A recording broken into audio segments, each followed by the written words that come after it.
broadcasting under the night sky from the edge of an undisclosed jungle on the Gulf of Mexico. I'm Christopher Garetano, your voice in the night. For the next hour, allow me to be your guide into the bizarre unknown, the fantastic macabre, and together we'll journey to that borderland between fiction and reality, a place beyond all rational explanation. We are now off to the witch.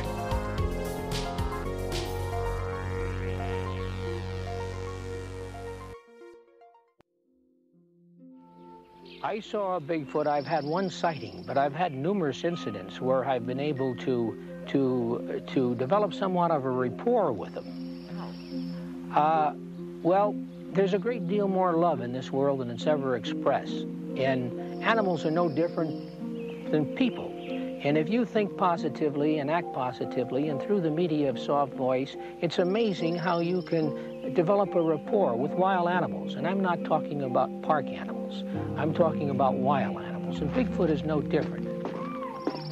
The group believes they are dealing with a nocturnal, nomadic creature who keeps constantly on the move. One of the reasons it's been so hard to capture it on film.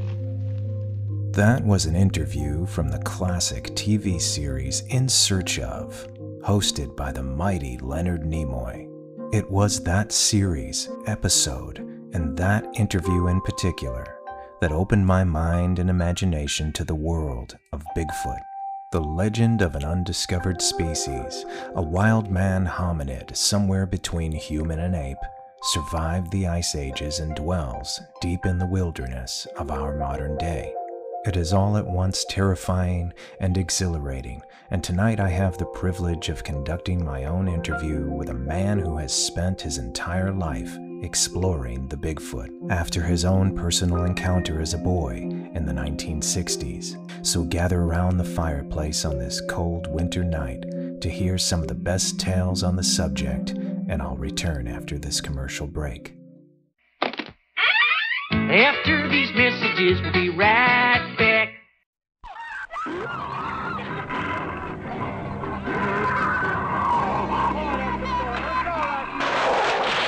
You really believe there's a creature? Mm-hmm. Yep, I do.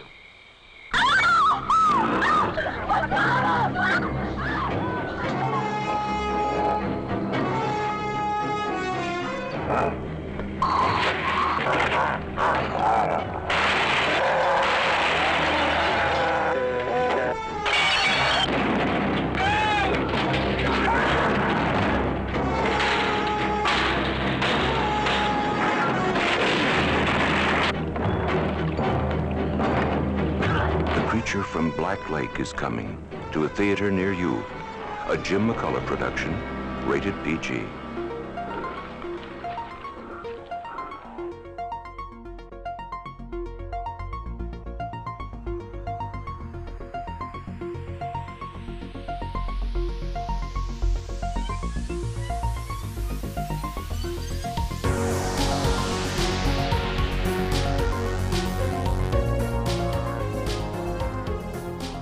Welcome back to Off to the Witch. I'm your host, Christopher Garetano, and tonight's guest is a Bigfoot explorer defined. He's dedicated most of his adult life not only to searching for the species, but he also claims to have encountered and communicated with them many times. Tonight you'll hear Joe Stewart's Bigfoot stories, but also a sample of recordings of bone-chilling screams in the dark night of the Michigan wilderness. Rarely have I been truly scared and astonished in my adult life, but when I heard Joe's Bigfoot recordings, and you'll hear them soon, it sent a genuine chill down my spine. So here's my interview with Joe Stewart. Well, I was born in Flint, Michigan, spent my whole life in Michigan. Pretty much grew up in the Lansing area, the capital. Always been interested in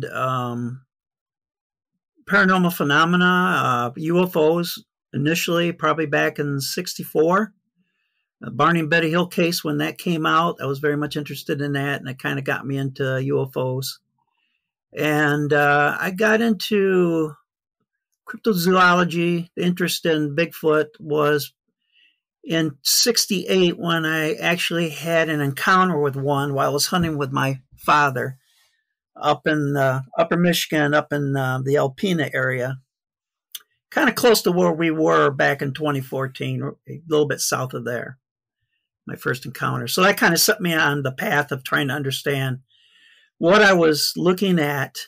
And that was before the Patterson thing came out. It was just came out, I think I saw it that summer in '68, I think it was, and it came in the magazine. And that's when I realized what I had seen. If you can take me back to that time when you were with your father and create the atmosphere for me, where were you? Where did the trip begin? Well, it was a deer hunting trip in October. I was a bow hunter. We were hunting white-tailed deer, and it was up there in Alpena, which is a little bit northern Michigan, kind of northeast of the capital. And we're bow hunters, and we were hunting. I think it was probably around mid-October is usually when we did that. It was evening. My father had some other friends with him, and we had a cabin we were staying in. I was out on my own hunting just around dusk. And I was standing by a field. I had heard stories about there was a big buck around, so I thought maybe I'd be lucky and I get a chance. At the time, I was 14 years old at that time. And I was just standing there, and all of a sudden I kind of saw some movement, and I looked, and I saw something peeking around the tree. And it was substantial in size, and I was like, I couldn't figure out what the hell it was. And my first thought, of course, was immediately went to bear, but it didn't look like a bear. And bear don't stand up behind trees like that. And it was peeking. And when I peeked around the tree, I was probably maybe 250 yards away on the other side of the field. It had an apish look to the face. I remember that. And it still puzzled me. And I even think I thought that possibly maybe something escaped from the zoo, like a gorilla or something. Well, anyways, it moved away in line with the tree, my line of sight, so I never saw where it went. It just disappeared. And I kept it a secret. I didn't tell anybody because I really didn't know what to say to anybody at that time. And then that's when I kind of launched me into this 50-plus year investigation of Bigfoot. Well, at that time, were you at all aware of the creature? Had you heard stories, anything on television, anything in books at that time?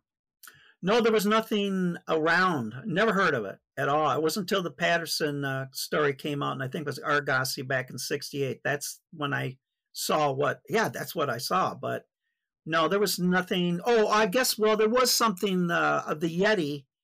The Shipton, the pictures of the Yeti in the Himalayas, that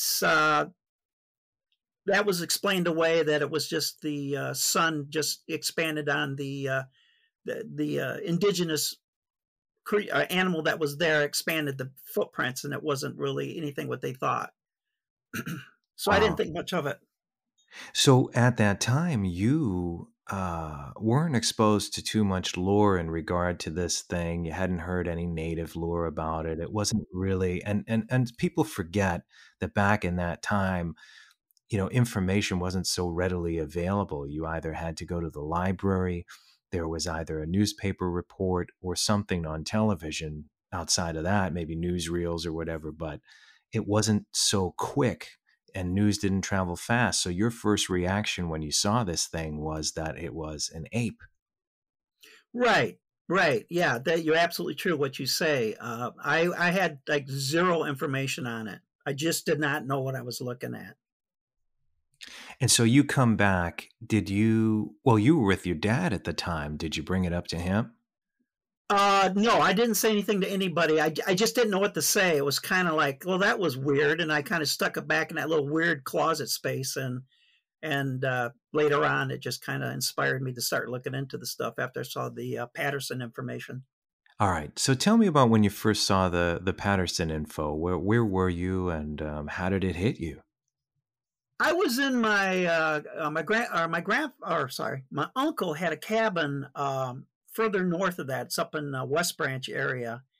on the Tupuasi River, and we were camping or staying at the cabin up there, and I had the back room, which was by the woods, probably like 5 feet from the trees. We're pretty much right in the forest there, and that's when he had the copy of that article, and that's when I was reading it.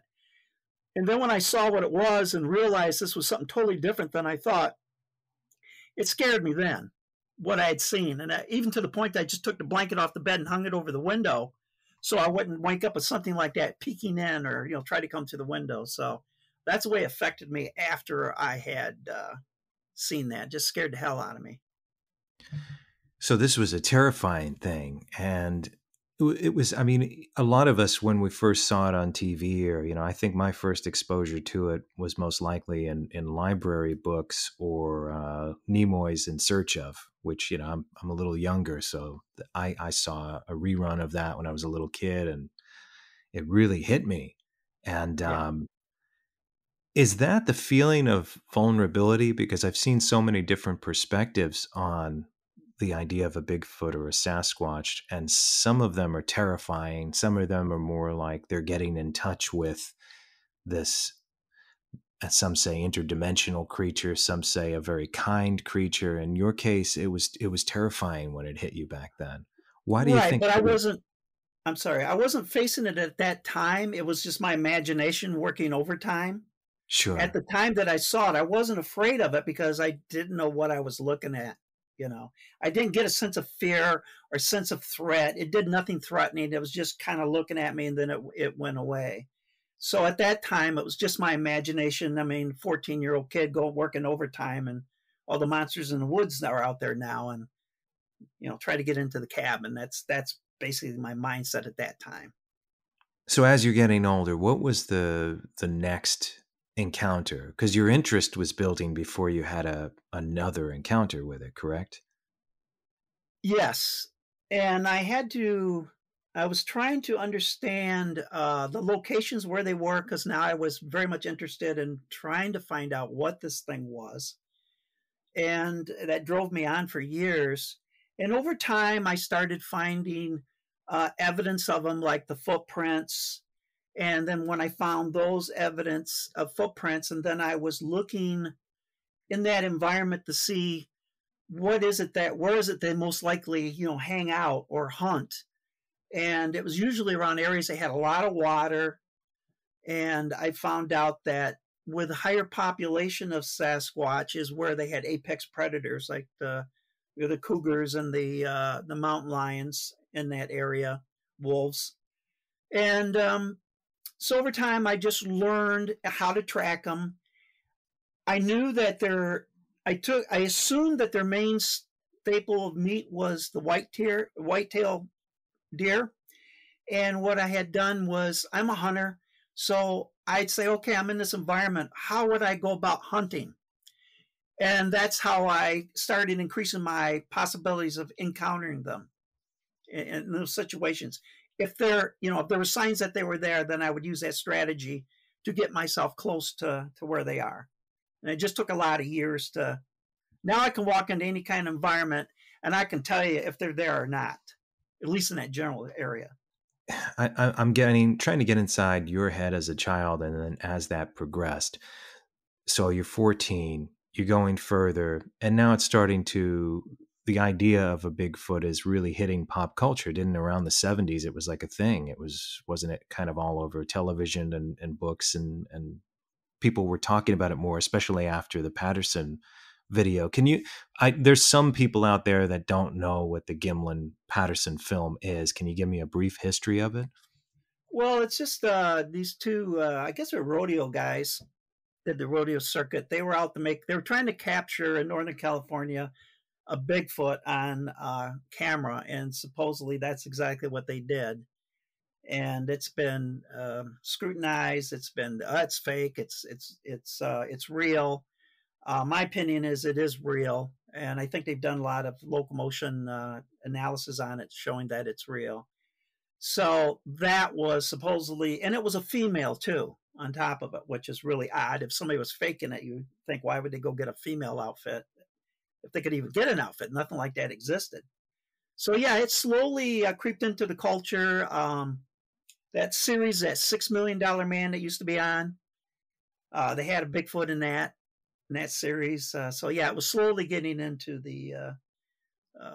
You saw more and more, reports in the papers, and even actually they go back even further. They just had to know what to look for. Back in the day, they were known as the Wild Man. The articles back in the late 1800s and that. So yeah, it did slowly start becoming more and more so, and I had not had an encounter at that point yet, like I had at 14. So it was more just curiosity and tracking. I wasn't even thinking about what happens if I come to one face to face. Never even entered my mind at that point. Right. And so going forward, and you're learning more about it through these other stories, and your interest is building. And so if you could take me to the next time, coming full circle at that time, right, where you encounter it again, and it could just have been hearing it or seeing something left behind, but what was the next time that you were convinced that this is what you're seeing? Oh, let's see. I'm trying to think when the earliest one was. Most of my real good activity started around 2011, when I just got very good at what I was doing, and the objective was to get into their habitat and take up a campsite there to see if I That's could years interact. later then. Yeah, it was years later. It was just a lot of tracking and learning, because the only time that I was out there during that time period was during her hunting season. So it wasn't like I was doing it around the clock. Sure. I wasn't doing it all the time. It was just, and the consensus was at that time is that they're only up in the, the Northwest Pacific area, up in Seattle area, and can't think of that Canadian place. But it's not true. They're actually all over they're all through the United States, and they're also here in Michigan, and concentrations in the further north. So it was just more, I'm trying to think. I think it was probably about 2010 or 2011. We were working a case that was in mid-Michigan, and it was some Bigfoot activity. It was near it was a dairy farm, and I had gotten some recordings from that, and we got a lot of footprints of that nature. But again, I never actually saw anything at that point. But there was the vocalizations was quite dramatic from what we picked up on. So you picked up on some recordings of, what is it, howling, screaming? Well, I actually I have some clips of it, like less than a minute. They're like 60 seconds. I'd love to place it here. So I guess here I'll create a space for it. So for the if you could send those to me, and I'll do it in post. So here's the recording that Joe, or here's a sample of the recording that Joe made out in the wilderness. That is what Joe claims to be a Bigfoot.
Well, it's a good example where, because they do have a tendency where they act very much like apes, and then there's times they act very human. They're very intelligent.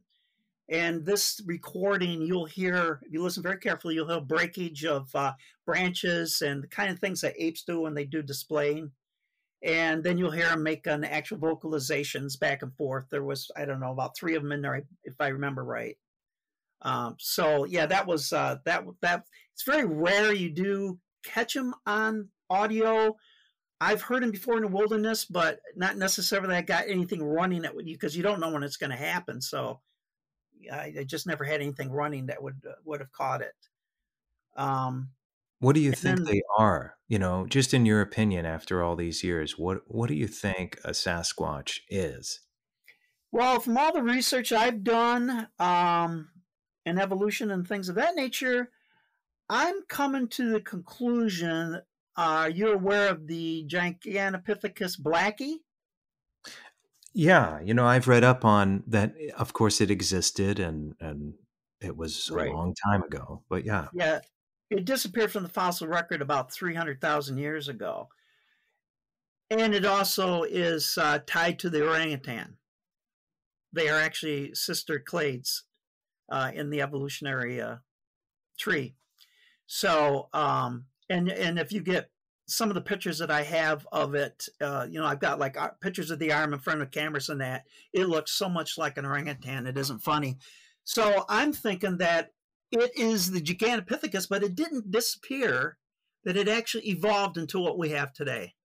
Sure. Do you think, and the thing that only makes sense to me, and of course I believe in it too, and I went out on a Bigfoot excursion with you, and it was a great experience, you know, learning from you and going out there in the woods in the middle of nowhere. You know, and we even had a bit of an encounter. I'm happy to talk about that if you want to, but I want to hear more about this. But the thing that I wanted to bring up is that, and I wanted to ask you your perspective on, is that part of me feels like for this to really make sense, it is it's of a higher intelligence than most animals in the forest. In other words, it's self-aware, and it would most likely be aware of us and knows that it really doesn't want to go near us, and probably hears, smells, and sees us coming or feels us coming through instinct from a way distance. So in other words, it knows how to be elusive. Do you agree with that? 100%. You hit the nail right on the head. It's just like with game cameras, you know, you've got them up and deer don't know what they are. The bears don't know what they are, but Sasquatch knows what they are. And they seem to be aware of that. I don't know if they understand the mechanisms as far as it taking a picture, what that means, but all they know is when those things are there, and if there's pictures of them, people come. They probably associate it that way. Do you think they have a language, almost like, you know, where primitive humans did have a language? Do you think that it's something like that? Yeah, I have heard, excuse me, I've heard males talk, and yeah, there sounds like there's actually there's a certain cadence to it. There's actually a language. It's not, I mean, it's, if you heard it, I've got some that's buried in some of the recordings I got. I'll see if I can dig some of that up and break it off for you. But I appreciate it. I do believe that they do have their own language, and they also appear to understand human language. And they say they can't talk it, but they can understand it. And the Indians that I've dealt with said that they can speak or can understand their dialect. Wow. And I address that in the book that I'm writing right now. How do the natives feel about the ones that you've consulted with? If you could tell me some stories about specifically some of those conversations. I mean, do they, whereas it seems like there's always, every decade or so, there's always Bigfoot fever where people want to go out and really find it. And some of them kill it to get a sample. You know, even, who was it? Grover Krantz was saying that he had no problem with killing them. Yeah, because he felt looked at as an ape, yeah. Sure. How do you feel about all of the above? I disagree with killing it. I mean, science is just going to have to figure out a different way to do it, like maybe do some footwork and get out in the wilderness and hunt it down and you know, try to get a situation like I do where I can study it. The Indians themselves, they usually don't like talking about it because they're afraid of it. They think of it like a spirit being, that it walks in two worlds. It walks in our reality and it walks in another reality, can kind of phase in and out of our realities. So by talking about it, they feel that it would visit them, and they don't want that.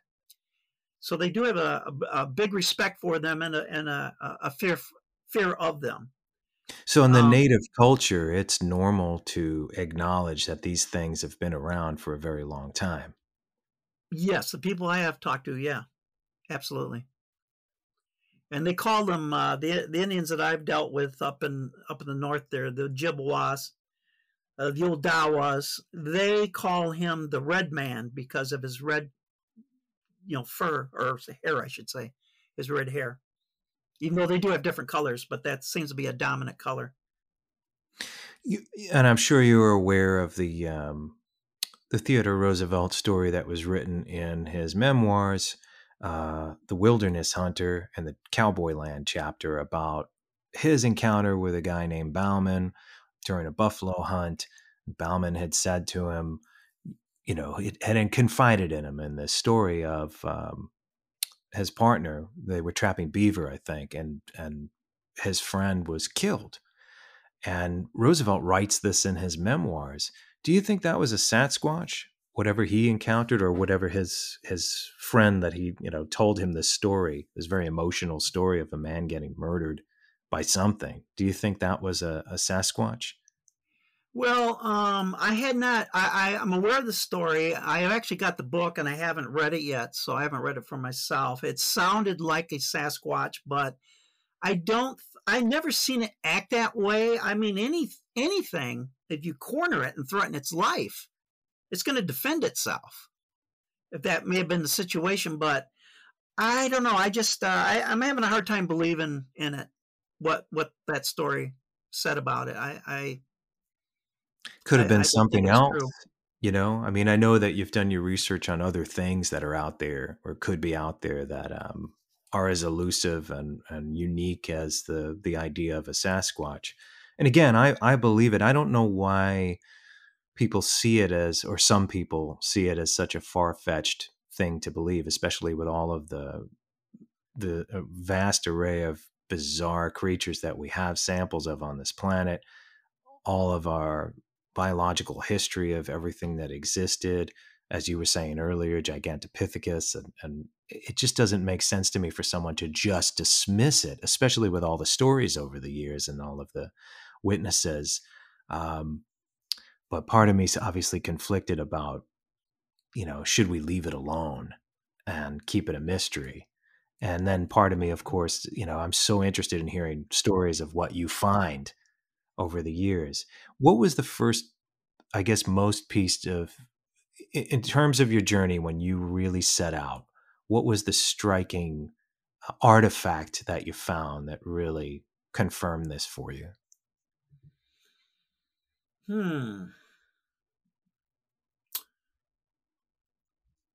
The only thing that really stands out in my mind is when I had my first real encounter where I was in their habitat, where there was actually active Sasquatch activity, and all the things that took place we had discussed about 8 years ago.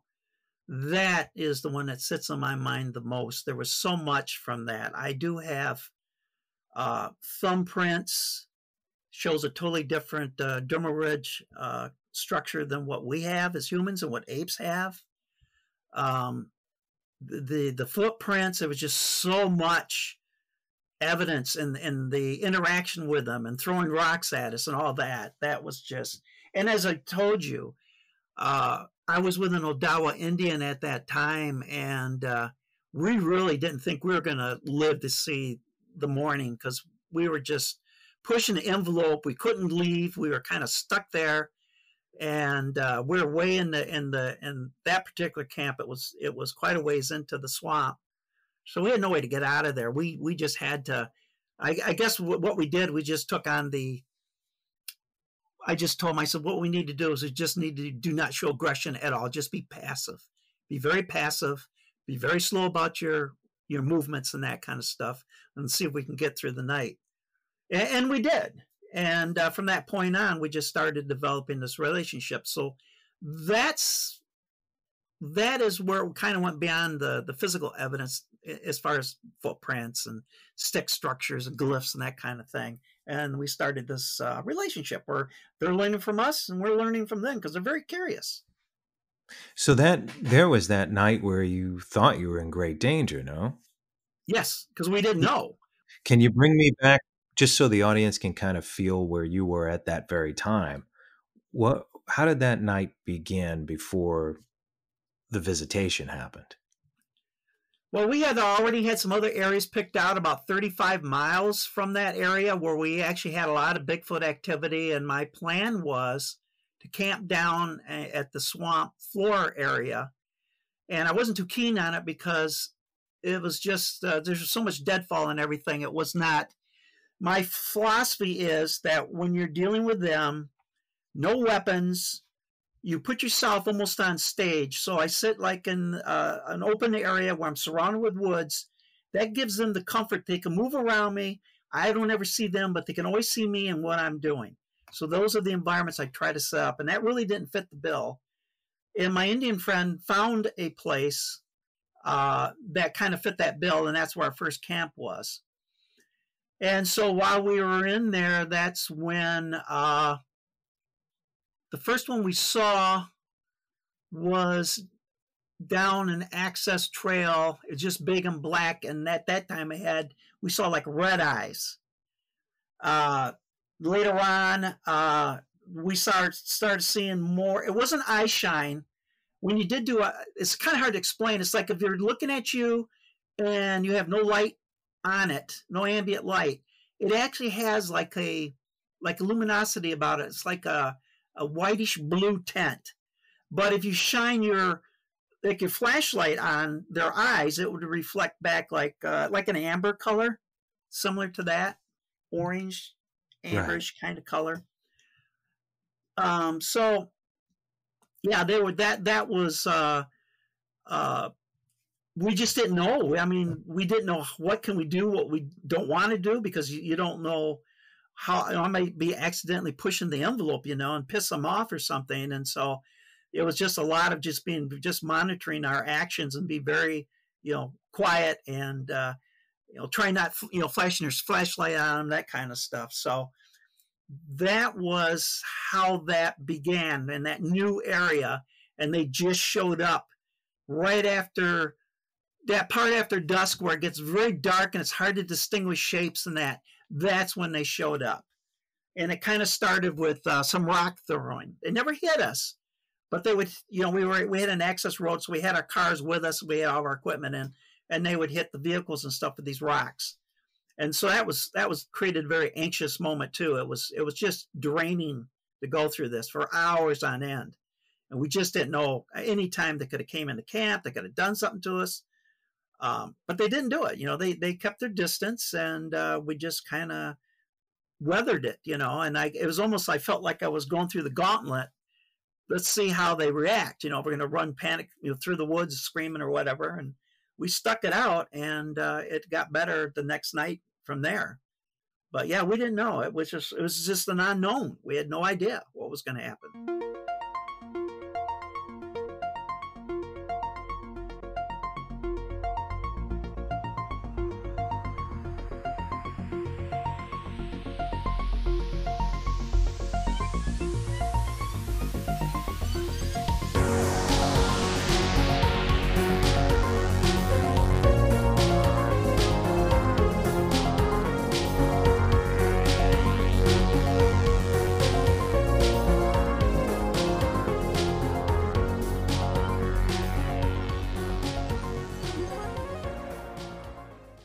After these messages, we'll be right back.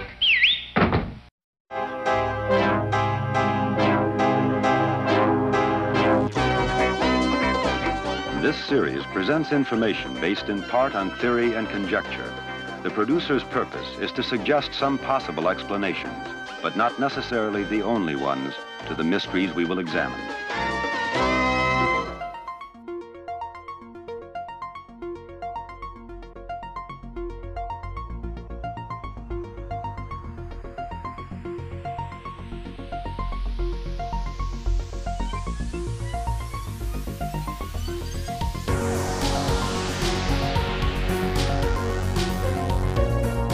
So rocks were being thrown into the camp. Yes. At that point, you completely ruled out that it was anybody else. This was in, what was the location like? The location was swamp. We were on higher ground, so it was dry in that particular area. A lot of pine. And was it miles into the wilderness? Was it far away from where anyone else could have just went in there? Let's say a bunch of kids were hanging out. It wasn't that kind of thing, right? No. This is a big swamp. If you had anybody that would be in there, it might be the DNR. Some of those trails that they use to get back in there. But this particular one, I mean, there's a couple swamp areas that we went into, but that particular one, no, we were quite a ways in. I don't know, maybe 4 miles in, 5 miles in, something like that. Yeah, I'm just trying to, for anyone in the audience that might speculate, well, someone was in the woods throwing rocks. This is isn't this a common thing of the Sasquatch to throw rocks at camps, or especially when people are looking for them? Right, and apes do it too. They also throw rocks, but yeah, it is. They had a variety it was used to, like for instance, if I was flashing my light around and I hit in an area where I didn't know they were and then ruin their night vision, they would throw a rock and hit the car with a big twang, and then I realized that's what I was doing. So it was not like get the hell out of here type of thing at all. It was more directing us, these are the rules, don't do this, don't do that kind of thing.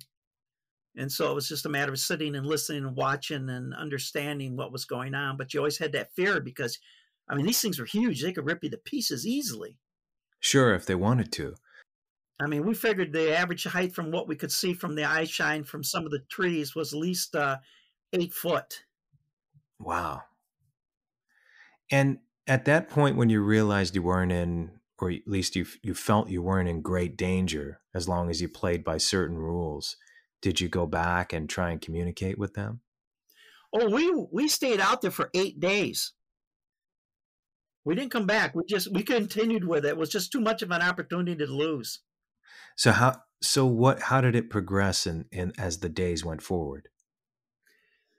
Well, we started understanding more of the functions of the rock throwing. It did have a bunch of things and what I did was I knew that they used infrasound, 20 hertz and under. They use it in hunting. They used it, it's in their calls for communicating because it will go through dense forest, getting to another Sasquatch far away so they can hear it. So I thought, maybe if I used the didgeridoo, I made a decision of this about a year before, that they would like that sound because it is a low frequency sound. And so that's what I did.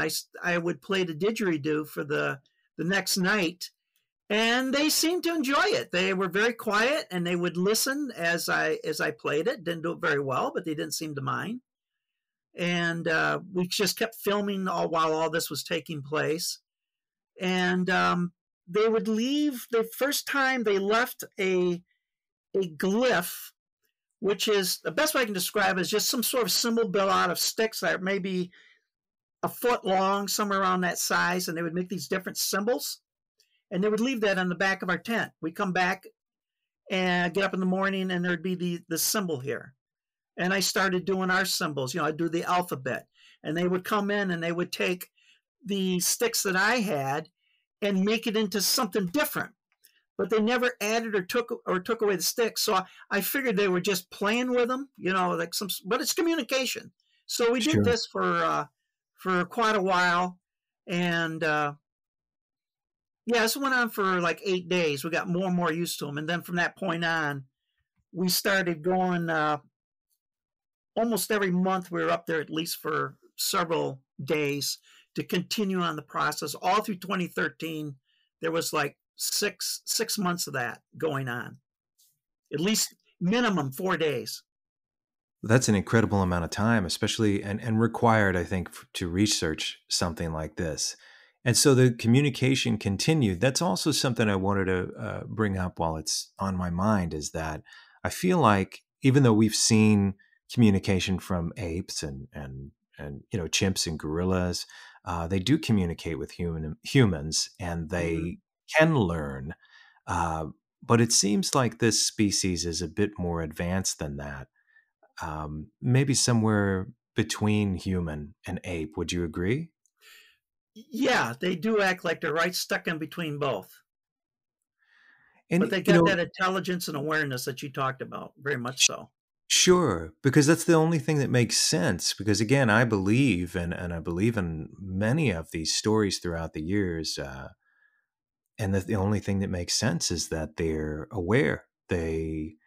One perspective I've had on it, and I think I talked about this with you years ago, is that I think, especially that they communicated with the natives, they were okay with that, probably quite elusive when it came to settlers, because settlers were probably much quicker to shoot them.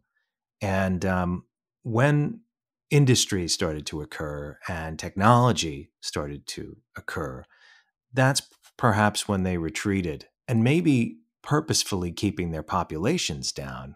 Do you feel the same way? Well, they see man as a predator. They understand what man is capable of, and they avoided the Indians too. I mean, they didn't. There's stories about them coming into camp and stealing children and that kind of stuff, but you can't confirm anything like that. Just a lot of fear about the unknown. But sure. Maybe personalities vary too, like they do with humans or animals. You get a vicious dog and a beautiful dog. Well, they do have a sense of humor. I've learned that much. And Tell me. would tell you. Well, yeah. That time I was telling you about, there was an access trail, and on the other side of it, there was a stand of trees, and this is originally where they were confronting us, which was to the west of where our camp was. And when we were videotaping, there was the eye shine, which on the side of the tree and the height and all that. We started picking up also a white reflection, and that's when I realized that some of those trees had those thumbtacks, those reflective thumbtacks that hunters use to find their way out of the woods, at night, or to go to a particular place at dusk. And so we decided, this is kind of pointless to try to record this because we might be picking up this stuff too, this eye shine. So we need to, the next morning we went out and we removed 14 reflectors off from trees. Now, some of the areas where we were getting the actual eye shine was kind of a little bit to the right of that. So those particular trees didn't have anything on it. But anyways, we took them out of the environment. So we got the idea, so why don't we take this tree up that's closer to us? We measured how far away it was. We made a cross on it out of these 14 tacks. And we were able to say, okay, if it's near the top of this, it's this many feet tall. It's like the thing they put on doors of stores so you know how tall you are when you walk out. So we had this set up to help us orientate to it at nighttime. So the next night, or that night came along, and we went to do the infrared stuff, and we lit up the area with our other lights, and it was like looking at Las Vegas. There was reflectors everywhere. They had gone out into the wilderness and collected everyone they could find, and took our cross, and they put it on all these trees right across the street from us, and there was probably, I think there was 35 in total that they had. So, wow. Yeah, I know, it was just kind of we were stunned, wow. Well, that strikes me as something that's quite intelligent. I think animals are underestimated too. They have an intelligence to them that's unlike human intelligence, but it's not necessary that we have the same. And I think this species is quite intelligent, especially to devise something like that, along with a sense of humor. Yeah, it doesn't have, like you said, it has the awareness. The animals don't have, they have awareness, but not awareness of us and awareness of the environment to the extent that the Sasquatch does. Right. Yeah, we still underestimate animals. I've had quite a time. I've had an opportunity to observe a variety of them, and some of them have shown, even birds in some cases have shown quite a personality, Sure. But so from there, because you've been at it almost constantly since what you say 2011. Were there ever any points of danger? Did you ever feel like your life was in danger after that? That first time where rocks were being thrown and you weren't sure where this was going. That particular one was where I really felt in danger because we were trapped. We had nowhere to go. And other than that, you just remind me, I forgot that in 2012, we had a gentleman that was in the area that we were in. They had a homestead, or not a homestead, but he had a cabin there and a lot of land. It was surrounded by state land, so it was private. And a Sasquatch were staying on that land. And I had an encounter. We were camping on his property one night, and you could hear them whooping, and they were knocking on trees.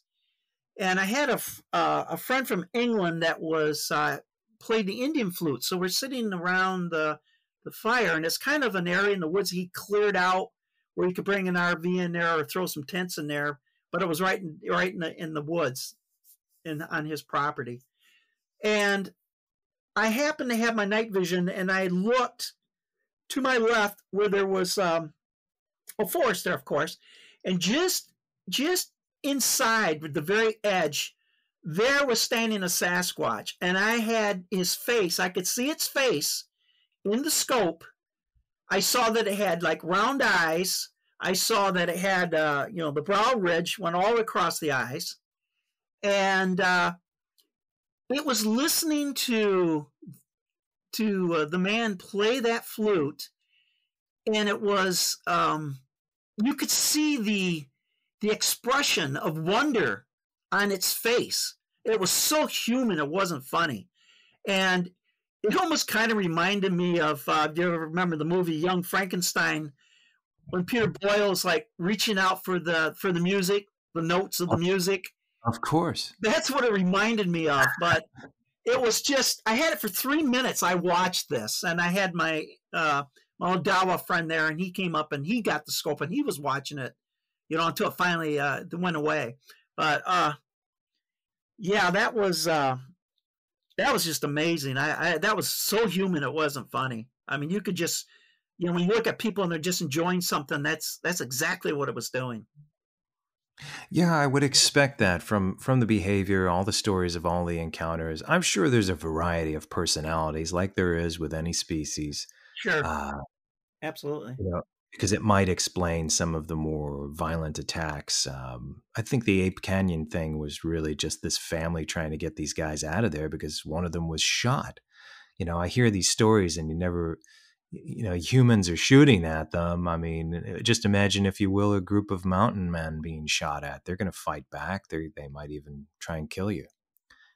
Yeah, I don't know how much I don't know. I mean, I would believe that they probably did shoot one, but I don't know about the retaliation. I don't see that in them. I don't see them being vengeful. I don't see them being aggressive. I haven't really seen that.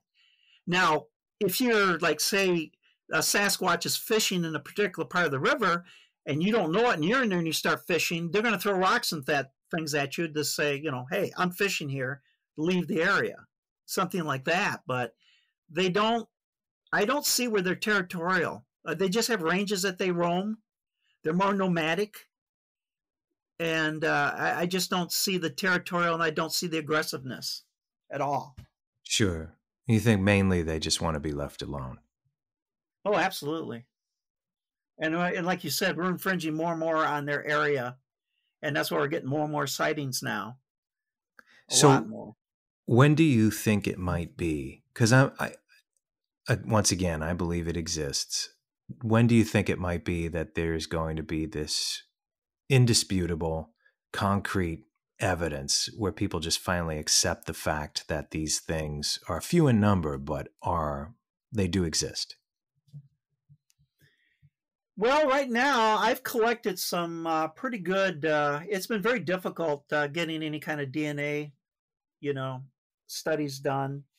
It's very expensive, and there's a lot of folks out there that aren't exactly above trust.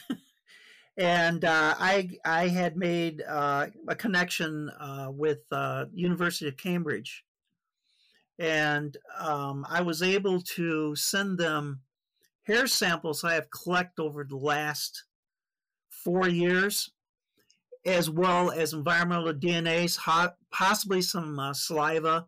And I was working with a geneticist over there, how to store this stuff. And I sent it all over like just July. So I'm kind of waiting to see what they come back with that. I know they're in there. I've seen I've seen them in the brush moving away. I've seen their footprints. I set up what we call an exchange area. And we did this up in northern Michigan, where we would leave them things that they can't get in the environment. Like they like candy, they like chocolate, they like peanut butter, that type of thing. And we would leave that, and then they would take it, and then they would leave us like a pudding stone or a couple pieces of birch bark, things of that nature. And that's kind of what I was doing up in this area that I'm working currently right now for probably the last 5 years.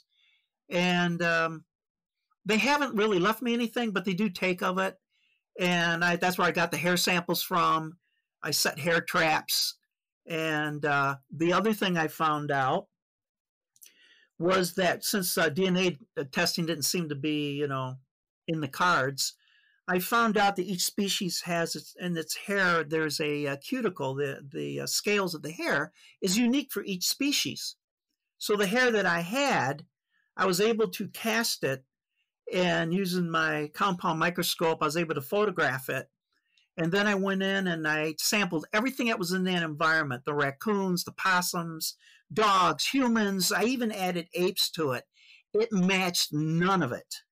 Everything was different. Those are the hair samples that I sent to the University of Cambridge. And hopefully I'll hear something maybe in January or February, something like that, because it takes quite a while. So this leads me to a question, and I've asked a few people in regard to different facets of the paranormal or undiscovered.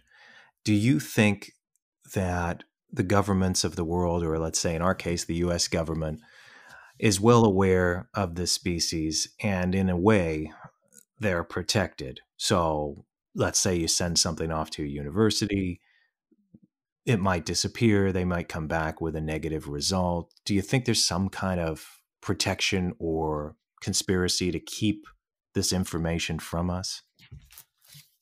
Well, there's always that possibility, knowing how the government works. But of course, like I said, I'm working with the UK, so I'm not too concerned about that.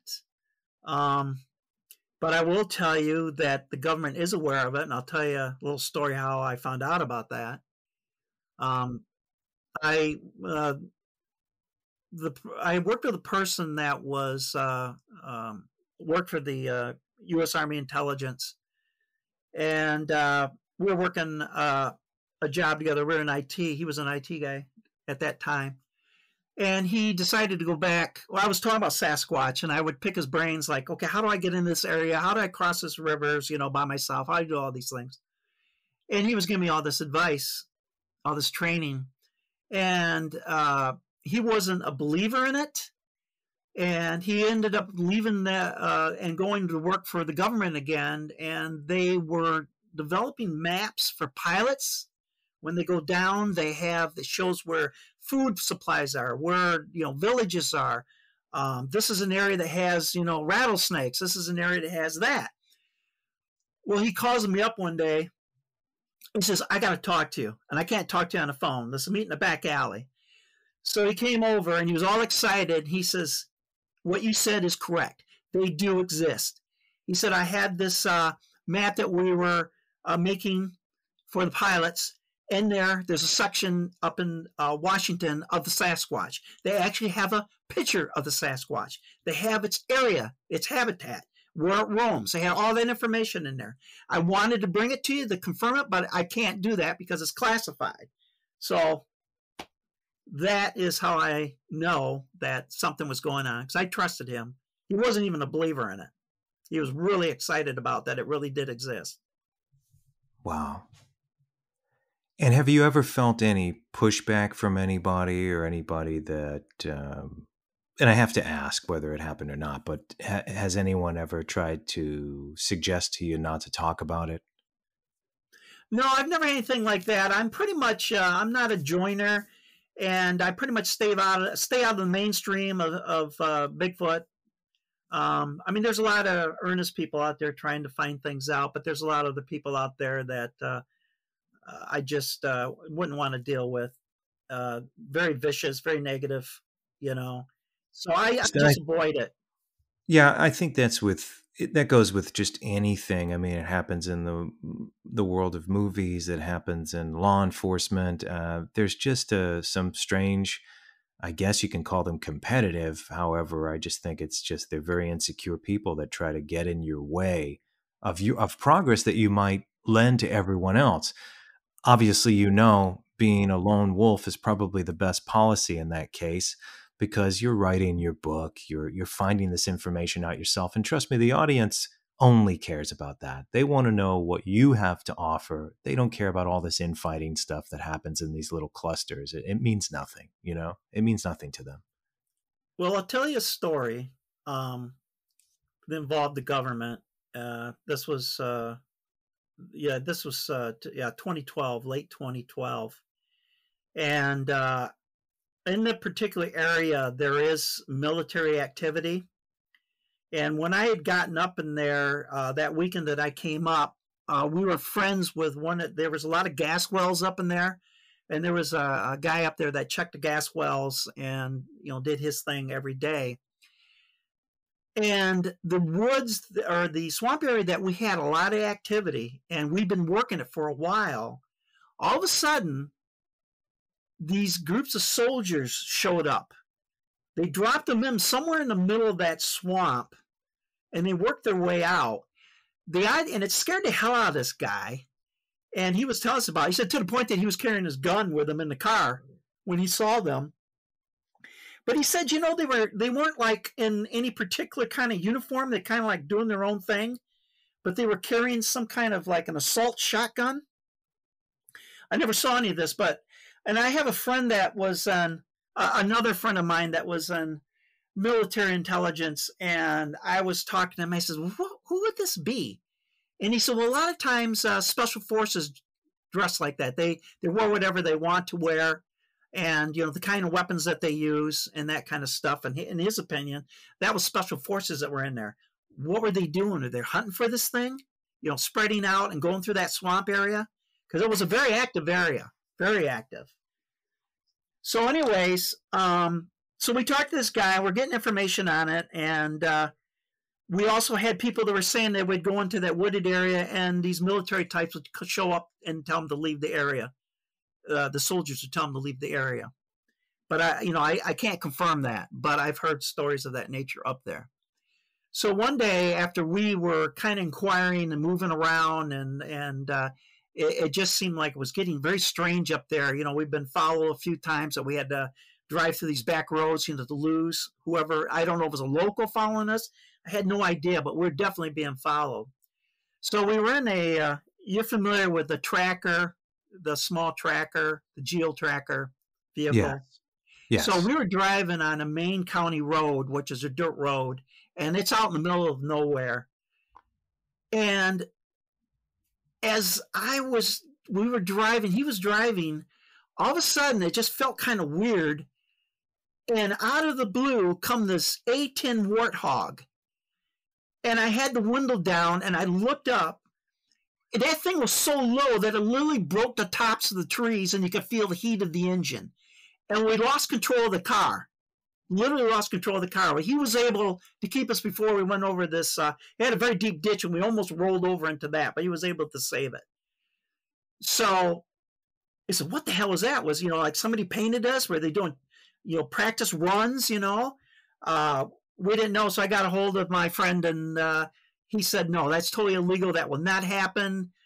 He said, did you see the numbers on the fuselage? I said, it had no numbers on it at all.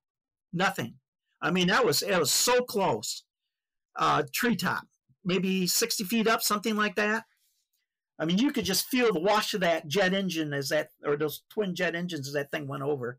So I didn't know what to make of it. And I was really kind of, well, we were concerned. It was like, was somebody trying to kill us?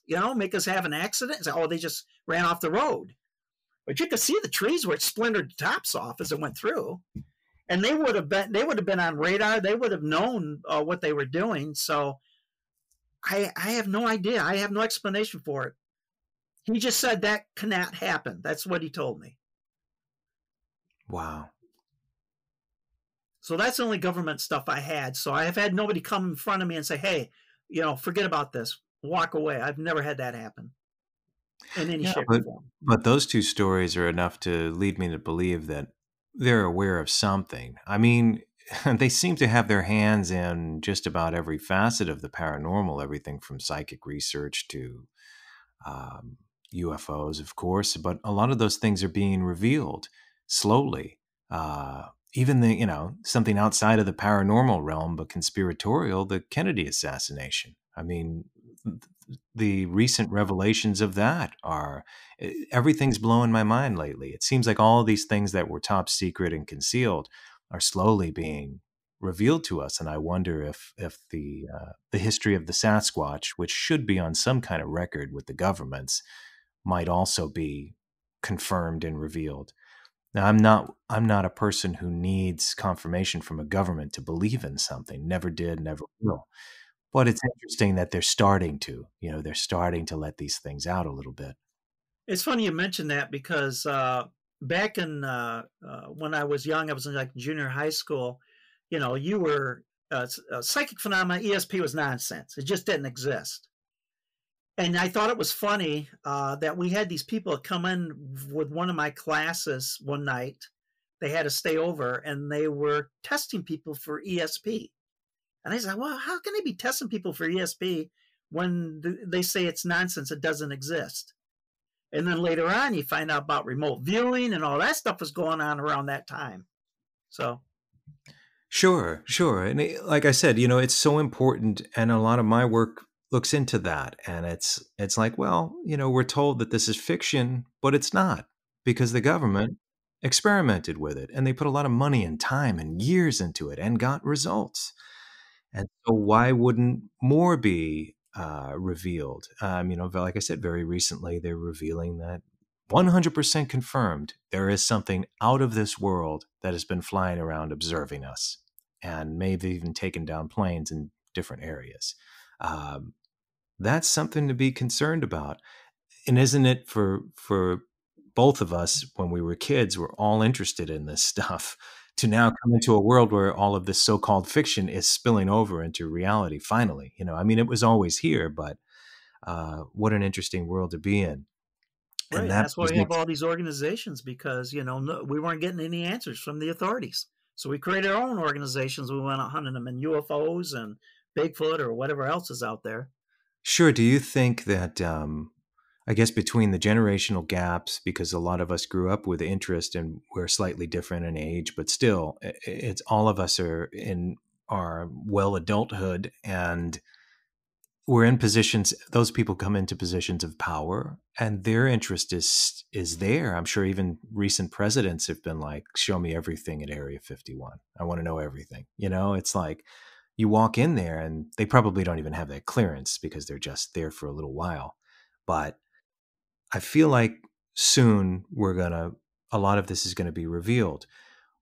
I guess my question is, having said that, my question now is, what do you think the world's going to be like for people who are interested in finding this mystery, exploring this mystery and this species, let's say in 10 years from now, when it's 100% confirmed and perhaps even we've made contact with aliens, when it's 100% confirmed that our psychic abilities are real and they can be developed, do you think more people are going to be looking to what was once fantastic and saying, hey, this is all real. Everything's real?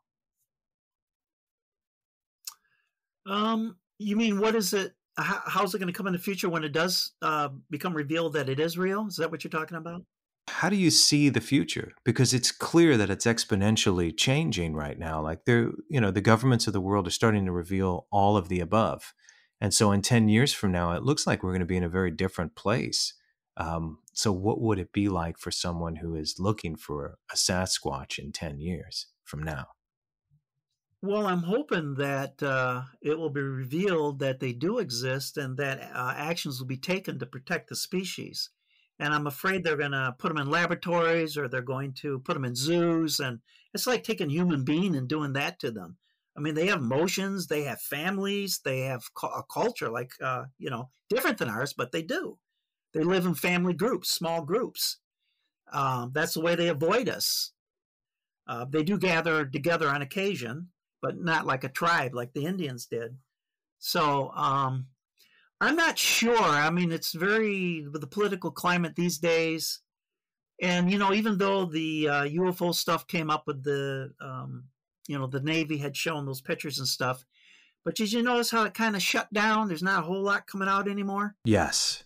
This is what I think is going to happen. It's going to be suppressed. It's like it's time to tell them, but then all of a sudden somebody put the kibosh on it.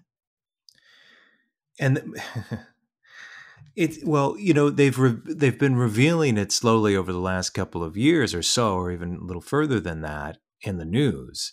And it's as if, I don't want to say that nobody cares. A lot of people do. They're excited. They're interested.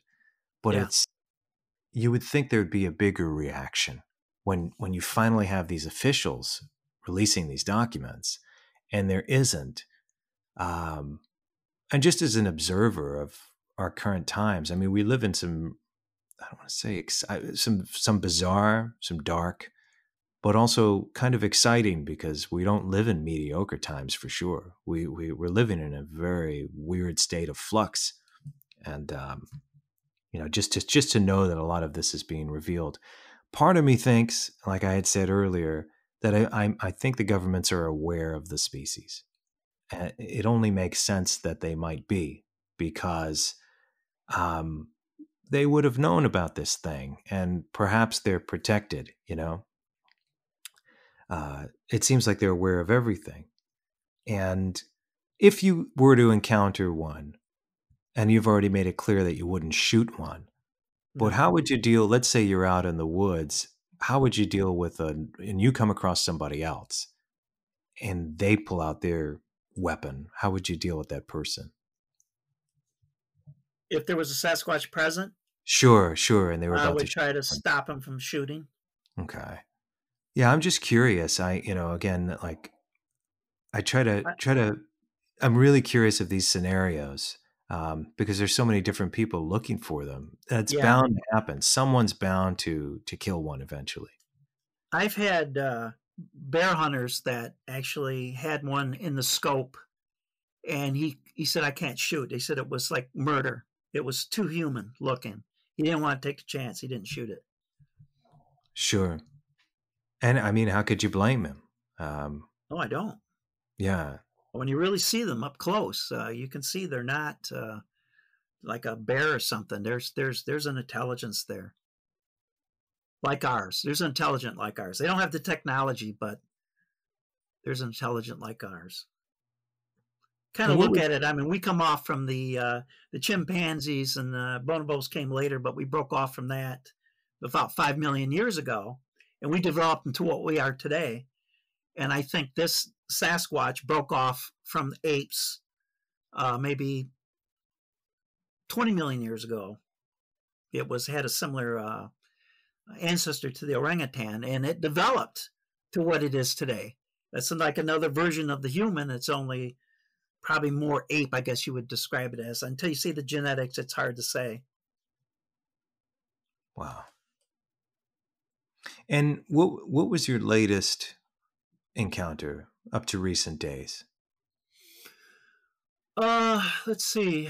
Mainly I've just been working my area, collecting data, and I had another place that's it's called the Upper Peninsula. I don't know if you've been up there, but I had an area up in there where I had an encounter with a small family of Sasquatches up there.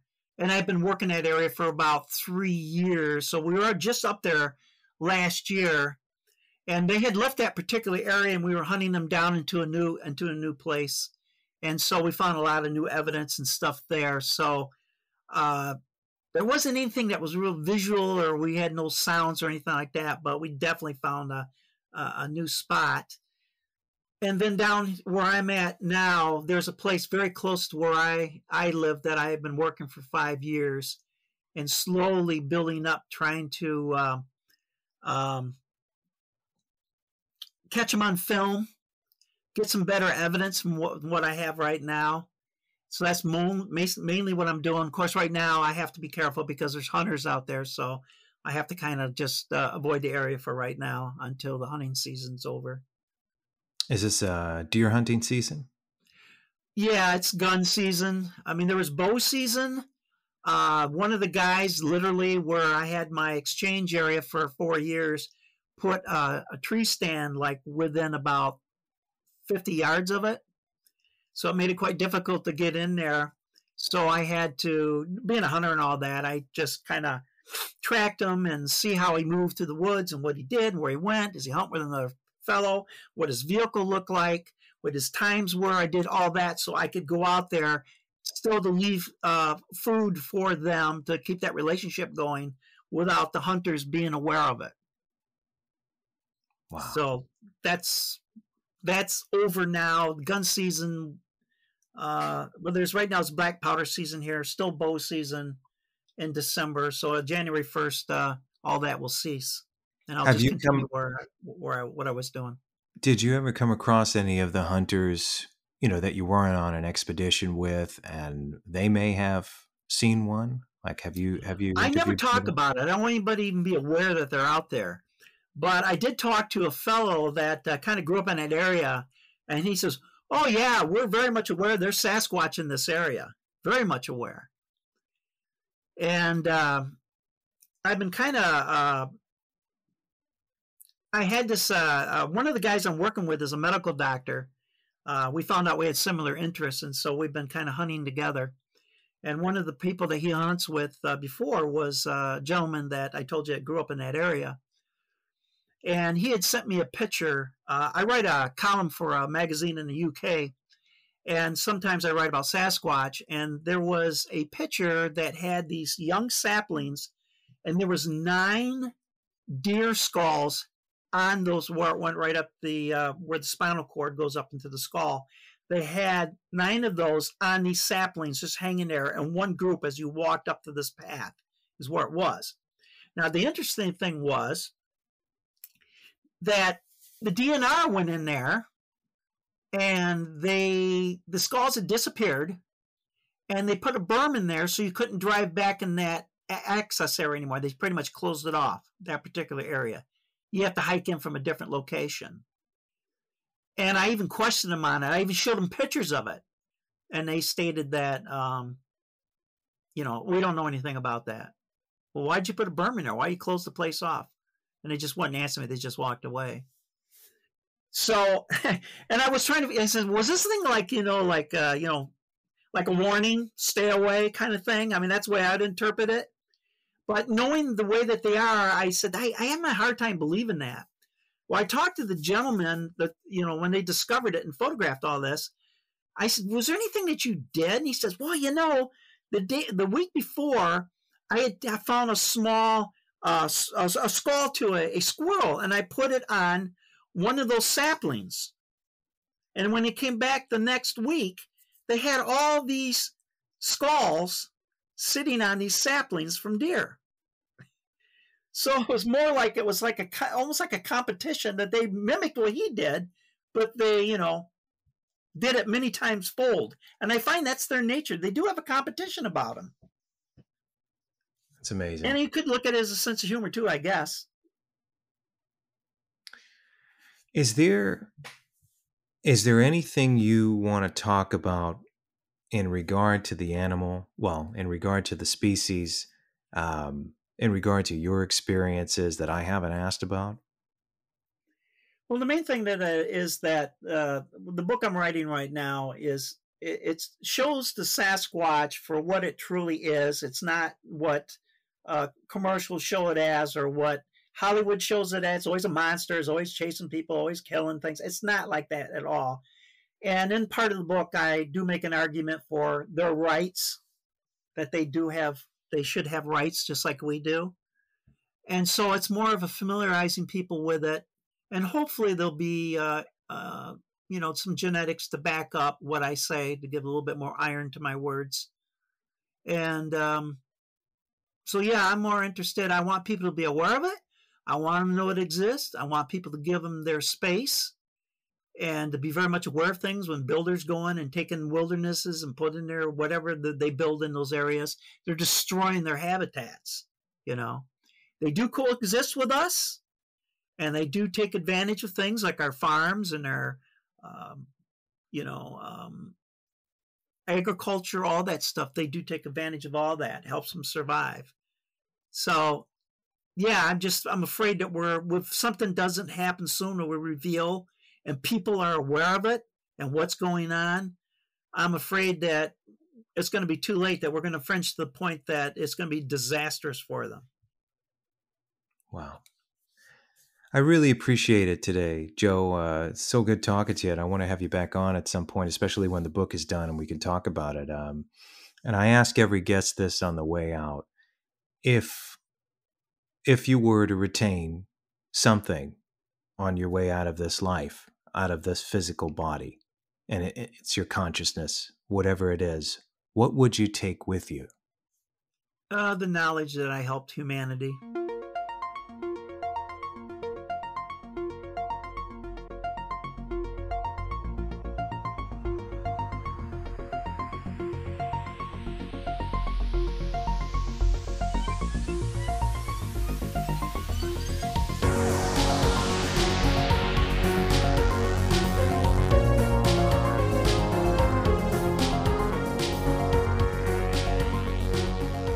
Welcome back to Off to the Witch. I'm your host, Christopher Garatano, and I want to thank you for joining the conversation tonight. Bigfoot is one of my favorite tales of the unknown. I've often wondered why some people find it hard to believe, but perhaps, for many reasons, it's better off left a mystery. Until our next night gathering, try to enjoy the daylight.